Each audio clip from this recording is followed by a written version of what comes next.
थांबणार न थांबणार कधी. निरंतर यात्रेत लिहित आलाय तो विषय क्षणाक्षणाचा, कणाकणाचा, धरती पाता ताऱ्यांचा, साऱ्यांचा. जगाच्या पाठीवरील 7 प्राचीन द्वीपसमूहांपैकी एक द्वीप जम्बूद्वीप म्हणजेच आपला महान भारत देश. आणि भारताच्या पश्चिमेला आहे महाराष्ट्र. मराठ्यांच्या शौर्य गाथेचे महानायक छत्रपती शिवाजी महाराज घडले जिथे आज आहे त्याचेच गौरवगान.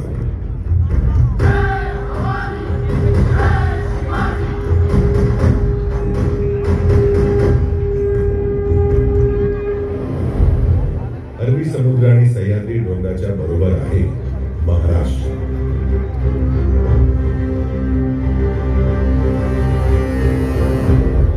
सातवाहन हे महाराष्ट्राचे संस्थापक आणि आद्य शासक मानले जातात. त्यानंतरच्या काळात वाकाटक राजांनी विश्वप्रसिद्ध अशा अजिंठा लेण्यांची निर्मिती केली.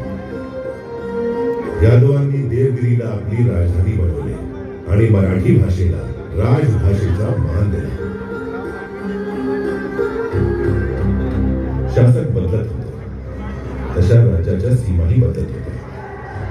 भक्तिरसाची मधुर अभंगवाणी महाराष्ट्रात ऐकू येत होती, ज्याचे केंद्र होते अवघ्या महाराष्ट्राचे आराध्य दैवत श्री पांडुरंग विठ्ठल.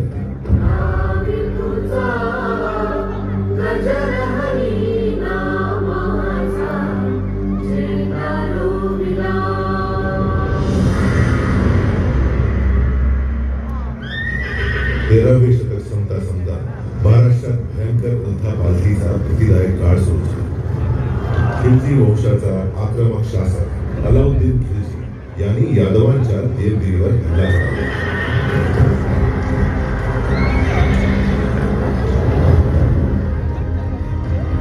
महाराष्ट्रातल्या हिंदू शासनाचा सूर्यास्त पावला.